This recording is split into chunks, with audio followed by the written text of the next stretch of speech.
भगवते वासुदेवाय. तर आपण श्रीमद भागवत महापुराण पाहत आहोत आणि त्यातील हा आपला 6वा स्कंद. 6व्या स्कंदातील अध्याय 9वा. 9व्या अध्यायामध्ये आपण विश्वरूपाचा वध, उत्तरासुराकडून देवांचा पराभव आणि भगवंताच्या प्रेरणेने देवांचे दधीची ऋषींकडे जाणे हे पाहणार आहोत. श्री सुकाचार्य म्हणाले, परीक्षिता, आम्ही असे ऐकले आहे की विश्वरूपाला 3 मस्तके होती. तो एका तोंडाने सोमरस, दुसऱ्याने मद्य आणि तिसऱ्याने अन्न ग्रहण करीत असे. त्वष्टा इत्यादी 12 आदित्य त्याचे वडील होते. म्हणून तो यज्ञाच्या वेळी प्रत्यक्षात उंच स्वराने नम्रतापूर्वक देवांना आहुती देत असे. त्याचबरोबर तो अप्रत्यक्षपणे असुरांना सुद्धा आहुती देत असे. कारण त्याची आई असुर कुलातील असल्यामुळे मातृस्नेहामुळे तो असुरांना यज्ञभाग देत असे. देवराज इंद्राने पाहिले की तो अशा रीतीने देवांचा अपराध आणि धर्मांच्या आड लपून कपट करीत आहे.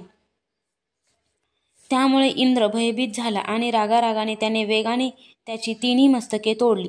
विश्वरूपाचे सोमरस पिणारे मस्तक चातक, सुरापान करणारे मस्तक चिमणा आणि अन्न खाणारे कवडा झाले.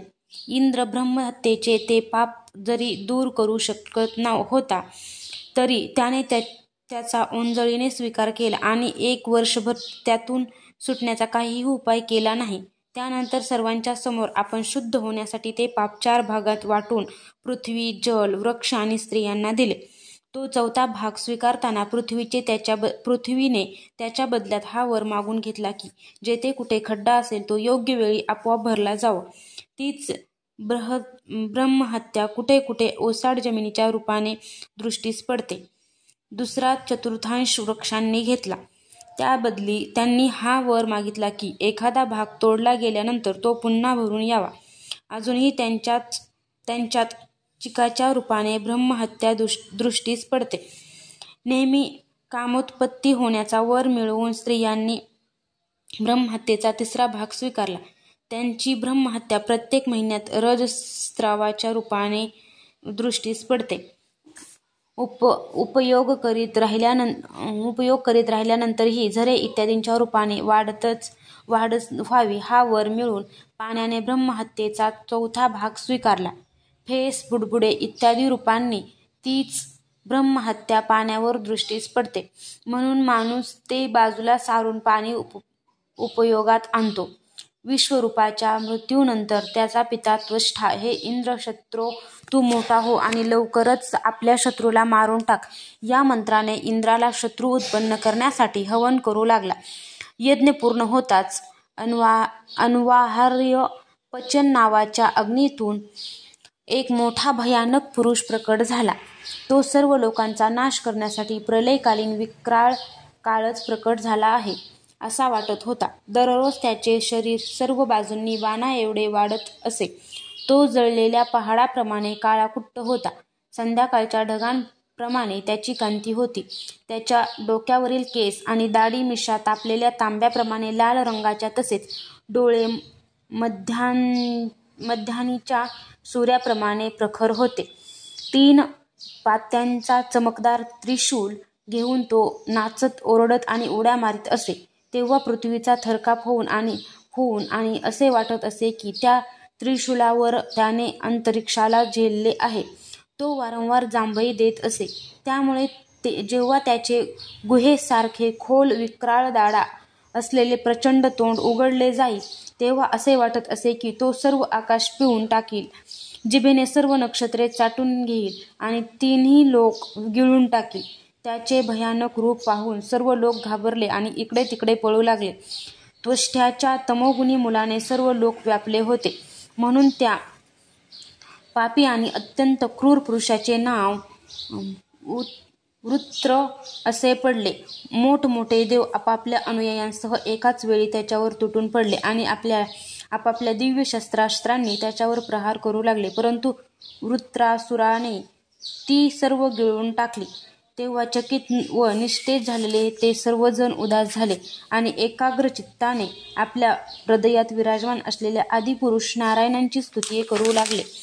देव म्हणाले, वायू, आकाश, अग्नी जल आणि पृथ्वी ही 5 महाभूते यांच्यापासून तयार झालेले तिन्ही लोक, त्यांचे अधिपती ब्रह्मदेव इत्यादी, तसेच आम्ही सर्व देव ज्या काळाला भिवून त्याला पूजा सामग्री अर्पण करतो, तो काळ ज्या भगवंतांना घाबरतो ते भगवानच आमचे रक्षण करते आहेत. प्रभो, आपल्याला कशाचेही आश्चर्य वाटत नाही. आपण आपल्या स्वरूपाच्या साक्षात्कारानेच सर्वथा पूर्णकाम, सम आणि शांत आहात. जो आपल्याला सोडून दुसऱ्या कोणाला शरण जातो तो मूर्ख कुत्र्यांचे शेपूट धरून समुद्र पार करू इच्छितो. मागील कल्पाच्या शेवटी वैवस्वत मनू, ज्यांच्या विशाल शिंगांना पृथ्वीरूप नाव बांधून सहजपणेच प्रलयकालीन संकटातून वाचला, तेच मत्स्य भगवान आम्हा शरणागतांना वृत्रासुराने आणलेल्या दुस्तर भयापासून अवश्य वाचवतील. प्राचीन काळी वाऱ्याच्या प्रचंड झंझावाताने उठलेल्या उत्तुंग लाटांच्या गर्जनांमुळे ब्रह्मदेव भगवंतांच्या नाभिकमलातून भयंकर प्रलयकालीन पाण्यामध्ये पडला होता. तो त्यावेळी जरी असहाय्य होता तरी त्यांच्या कृपेने त्या संकटातून वाचला. तेच भगवान आम्हाला या संकटातून वाचवतो. अद्वितीय असून सुद्धा त्याच प्रभूंनी आपल्या मायेने आम्हाला उत्पन्न केले आणि त्यांच्याच कृपेने आम्ही विश्व चालवित आहोत. ते जरी आमच्यासमोर सर्व प्रकारच्या लीला करीत आहेत तरी सुद्धा आम्ही स्वतःला ईश्वर मानित असल्यामुळे आम्ही त्यांचे स्वरूप पाहू शकत नाही. देव आपल्या शत्रूंपासून फार दुःखी झाले आहेत असे पाहून वास्तविक निर्विकार असूनही ते आपल्या मायेने देव, ऋषी, पशु, पक्षी किंवा मनुष्य इत्यादी योनीमध्ये अवतार घेतात आणि युगायुगात आपलेपणाने आमचे रक्षण करतात. तेच सर्वांचे आत्मा आणि परम आराध्य देव आहेत. तेच प्रकृती पुरुष रूपाने विश्वाचे कारण आहेत. ते विश्वापासून वेगळे आहेत आणि विश्वरूपही आहेत. आम्ही सर्वजण त्याच शरणागत वत्सल भगवान श्रीहरींना शरण जात आहोत. तेच प्रभू निजजन आशा आम्हा देवतांचे कल्याण करतील. श्री सुखदेव म्हणतात, महाराज देवांनी जेव्हा अशा प्रकारे भगवंतांची स्तुती केली तेव्हा स्वतः शंख, चक्र, गदा, पद्मधारी भगवान पश्चिमेकडे त्यांच्या समोर प्रकट झाले. भगवंतांचे नेत्र शरद ऋतूतील कमळाप्रमाणे शोभत होते. त्याचबरोबर त्यांच्याबरोबर त्यांचे 16 पार्षद त्यांच्या सेवेत व्यग्र होते. श्रीवत्सचिन्ह आणि कौस्तुभमणी सोडल्यास ते सर्वजण भगवंतांच्या सारखेच दिसत होते. परीक्षिता, भगवंताचे दर्शन होताच आनंदमग्न झालेल्या देवांनी जमिनीवर साष्टांग दंडवत घातले आणि नंतर हळूहळू उठून ते भगवंताची स्तुती करू लागले. देव म्हणाले, भगवन, स्वर्ग इत्यादी देण्याची यज्ञाची शक्ती आणि त्यांच्या फळांचा समय निश्चित करणारे काळही आपणच आहात. यज्ञात विघ्न निर्माण करणाऱ्या दैत्यांना आपण चक्राने विच्छिन्न करून टाकता. आपली नावेही अनंत आहेत. आम्ही आपणास वारंवार नमस्कार करीत आहोत. हे विधाता, सत्व, रज, तम या 3 गुणांनुसार ज्या उत्तम, मध्यम आणि निकृष्ट गती प्राप्त होतात त्यांचे नियमन करणारे आपणच आहात. आपल्या परमपदाचे वास्तविक स्वरूप या कार्यरूप जगातील कोणताही आधुनिक प्राणी जाणू शकत नाही. भगवन, नारायण, वासुदेव, आदिपुरुष आणि महापुरुष आपण आहात. आपला महिमा अमर्याद आहे. आपण परम मंगलमय, परम कल्याण स्वरूप आणि परम दयाळू आहात. आपणच साऱ्या जगाचे आधार तसेच अद्वितीय आहात. केवळ आपणच साऱ्या जगाचे स्वामी आहात. आपण सर्वेश्वर असून लक्ष्मीपती आहात. प्रभो, परमहंस परिव्राजक योगी जेव्हा आत्मसंयम रूप समाधीने चांगल्या तऱ्हेने आपले चिंतन करतात तेव्हा त्यांच्या शुद्ध हृदयामध्ये परमहंसांचा वास्तविक धर्म असणाऱ्या भगवतजनांचा उदय होतो. त्यामुळे त्यांच्या हृदयातील अज्ञानरूप दार उघडले जाते आणि त्यांच्या आत्म्यांमध्ये आपण आत्मानंद रूपात प्रकट होता. अशा आपणास आम्ही नमस्कार करीत आहोत. आपल्या लीलेचे रहस्य जाणणे कठीण आहे, कारण आपण कोणत्याही आश्रयाविना आणि शरीराशिवाय तसेच आमच्या सहकार्याशिवाय निर्गुण आणि निर्विकार असूनही या सगुण जगाची उत्पत्ती, रक्षण आणि संहार करता.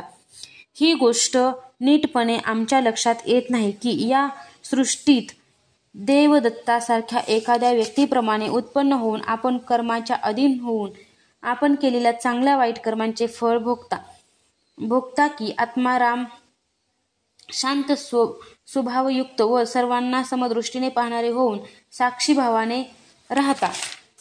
आमच्यामध्ये या दोन्ही गोष्टी असल्या तरी काही विरोध येत नाही, कारण आपण स्वतः भगवान आहात. आपले गुण अगणित आहेत.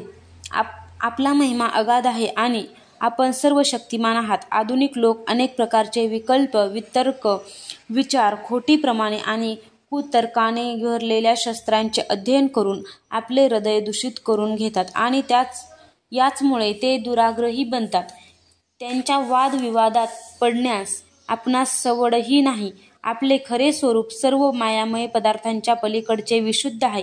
जेव्हा आपण त्यातच आपल्या मायेला झाकून ठेवता तेव्हा कोणती गोष्ट आपल्या बाबतीत अशक्य आहे.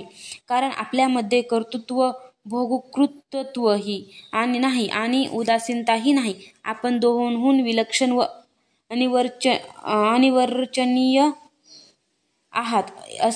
जसे एकच दोरीचा तुकडा ब्रह्म झालेल्या पुरुषाला साप इत्यादी रूपात दिसतो, परंतु जाणकाराला मात्र दोरीच्या रूपात, तसेच आपणही अज्ञानी लोकांना कर्ता, भोक्ता इत्यादी अनेक रूपात दिसता आणि ज्ञानी पुरुषांना मात्र शुद्ध सच्चिदानंद स्वरूपात.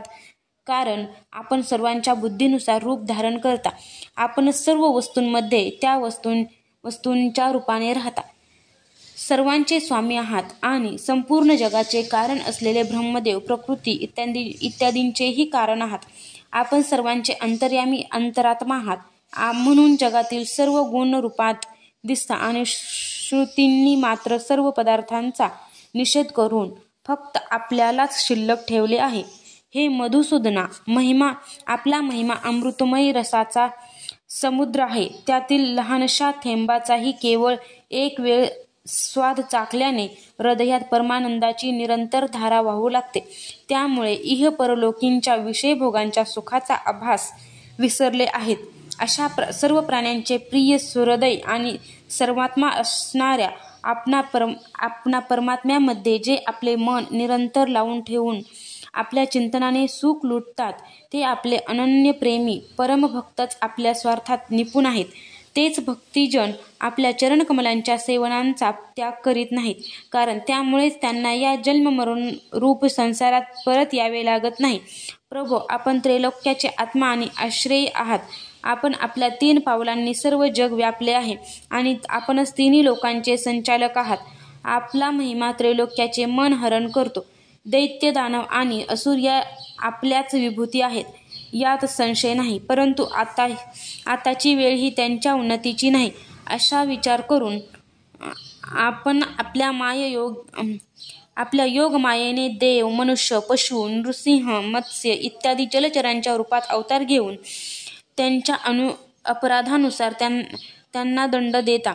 हे दंडधारी प्रभो, आपणास योग्य वाटत असेल तर आपण त्या असुरांप्रमाणे या वृत्रासुराचा सुद्धा नाश करा. हे भगवन, आपण आमचे पिता, पितामह सर्व काही आहात आणि आम्ही आपलेच असून नेहमी आपल्यासमोर आमचे मस्तक लववीत आहोत. आपल्या चरणकमलांचे ध्यान करता करता आमचे हृदय त्याच प्रेमबंधनात बांधले गेले आहे.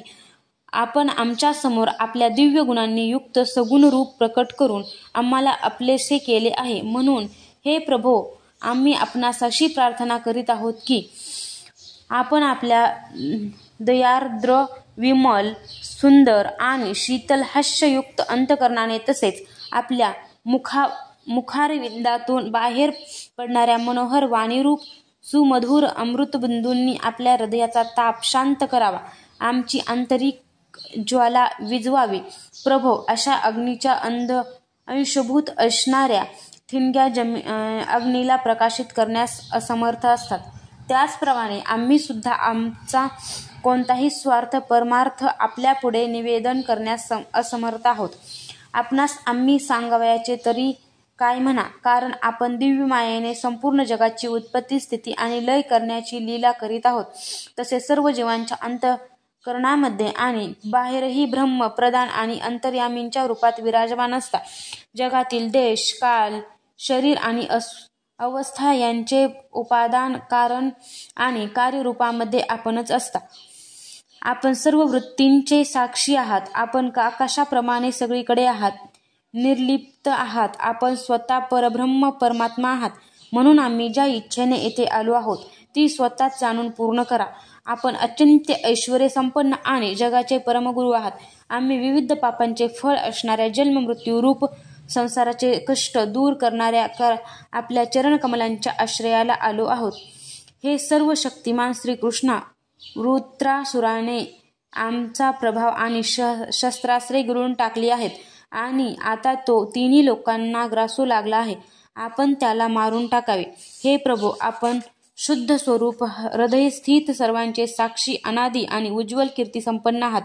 संत लोक आपल्याच आश्रयाला येतात. संसाराचे वाट सरू जेव्हा फिरत फिरत आपल्याला शरण येतील, तेव्हा शेवटी आपणच त्यांना परमानंद रूप इष्ट फळ देता आणि त्यांचे कष्ट नाहीसे करता. हे कृष्णा, आम्ही आपल्याला नमस्कार करतो. श्री सुखदेव म्हणाले, परीक्षिता, जेव्हा देवांनी मोठ्या आदराने अशा प्रकारे भगवंताचे स्तवन केले, तेव्हा आपली ती स्तुती ऐकून ते अतिशय प्रसन्न होऊन त्यांना म्हणू लागले.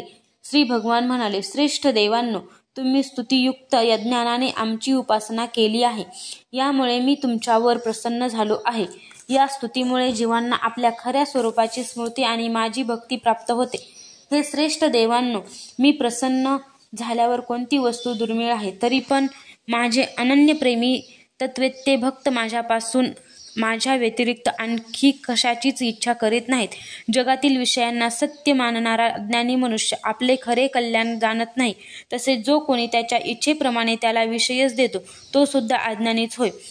जसे रोग्याची इच्छा असूनही चांगला वैद्य त्याला कुपथ्य करू देत नाही, तसाच जीवांचे अत्यंतिक कल्याण जाणणारा विद्वान अज्ञानी लोकांना कर्माचा उपदेश करीत नाही.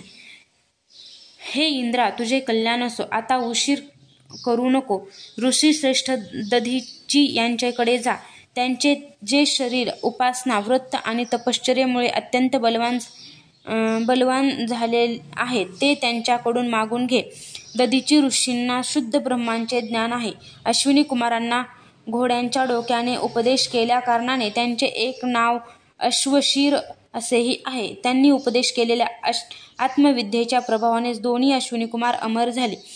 अथर्ववेदी दधीची ऋषींनी सर्वप्रथम माझ्या स्वरूपभूत अभेद्य नारायण कवचाचा त्वष्ट्याला उपदेश केला होता. त्वष्टेने तोच विश्वरूपाला आणि विश्वरूपाने तुला केला. दधीची ऋषी धर्मांचे श्रेष्ठ जाणकार आहेत. ते तुम्हाला अश्विनी कुमारांच्या मागण्यावरूनच आपले शरीर अवश्य देतील. त्यानंतर विश्वकर्म्यांकडून त्या अंगापासून एक श्रेष्ठ आयुध तयार कर. नंतर माझ्या शक्तीने युक्त होऊन तू त्याच शस्त्राने वृत्रासुराचे मस्तक उडव. वृत्रासुर मेल्यानंतर तुम्हाला पुन्हा तेज, शस्त्रास्त्रे आणि सर्व संपत्ती प्राप्त होईल. तुमचे कल्याण होईल, कारण मला शरण आलेल्यांना कोणीही मारू शकत नाही. अध्याय 9 समाप्त.